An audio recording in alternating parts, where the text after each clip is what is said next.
Hello and welcome back to Eurospares. Today we have another car in for break, which is this glorious Grigio FF.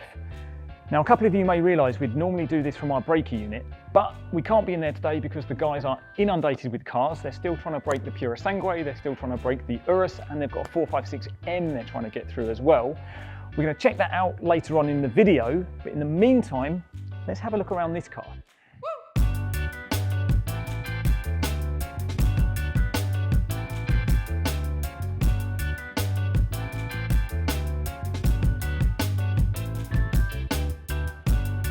So as you can see, the car's had a relatively hard central front impact, which has done the bonnet, it's done the windscreen. I mean, we've lost the bumper, the right-hand headlight has got a big crack in it, and all the way down the left-hand side of the car has damage as well.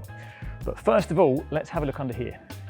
So under here, we have the 6.3 litre V12, and as you can see, it's had front impact damage, which has had a problem here. Now, this hasn't been into the breaker yet, so we haven't managed to do any of the tests, but rest assured that anything that does go on the website of this car will have been fully tested. Now, everything from kind of this section back does look good, which gives me some confidence. And off the top of my head, I think this car was actually one of the first ones to have the Ferrari 4RM system, which is their four-wheel drive system. I'm sure if I'm wrong, someone will put it in the comments to correct me. But the ECUs of that system normally have a problem. So I think they're around this section somewhere, and hopefully we'll get them off there and they'll be good. Now, coming down to the front rims, we've got the 20-inch diamond cut rims with carbon ceramic discs and the yellow brake calipers. Now, the suspension all behind here should look quite good, and as the car has had a front central impact, I should probably say that actually all the wheels and suspension on all four corners do look good on first inspection as well. Now, coming down the right-hand side of the car, we've got the Scuderia windshield, and as I mentioned before, the car is in Grigio. The colour of this car is actually Grigio Titanium Metallizzato, if I've pronounced it correctly, which is essentially just a nice way of saying titanium grey metallic paint. But let's be honest, it sounds much better in Italian. Now, coming up round to the back of the car, the rear boot lid is very good, and then the bumper looks good, apart from, we've got some damage on that, so we might get that repaired, or that might be too far gone.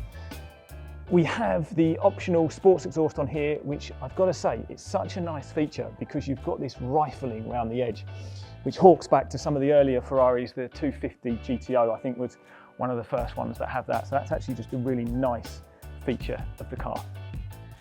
Now, we're not in here very often, but while we are in here, I should take the opportunity to show you some of the wonderful stock that we've had. You know, there's a full F12 chassis there, another one on top of it. This is a Portofino. I've got 550 Barchetta sitting there, which is new. And then we've got the 575 Super America and a Testarossa. There is just too much here for me to mention. So have a look through this footage. I mean, I'm just seeing we've got the Dino over there as well, a new 430 Scuderia. But it's hard for you to get a comprehension of how much we actually have without seeing it. So let us know if you want to see any of these particular cars in detail, or if you want us to even do a video on this place in particular, because it is an Aladdin's cave of chassis.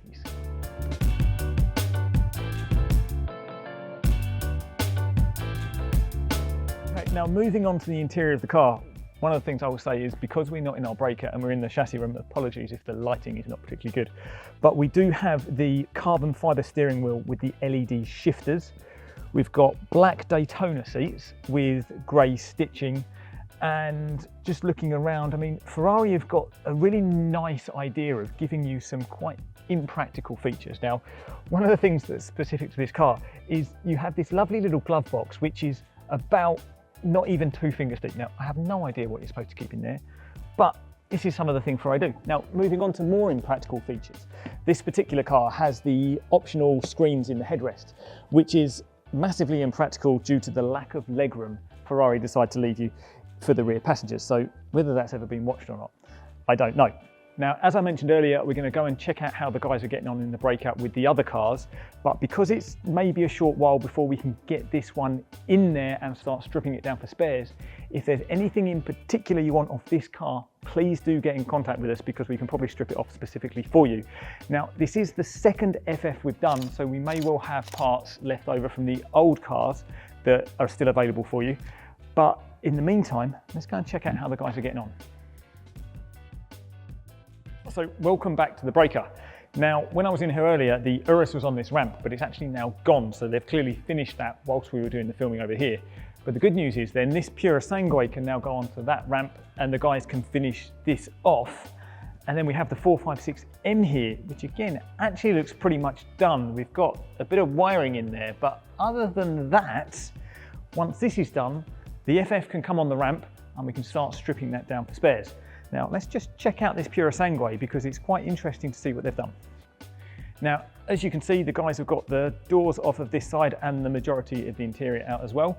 They've still got the dash and the central tunnel to come out, along with the body work and all of the engine and the front section here as well. So hopefully this will be going on the ramp in the next day or so. But like with all of the cars, all the bits that have come off will be on the website at www.eurospares.co.uk. And if there's anything that you want that you can't find, please do get in contact with us because the sales guys will be more than happy to help you and supply anything you need. But in the meantime, thanks for watching.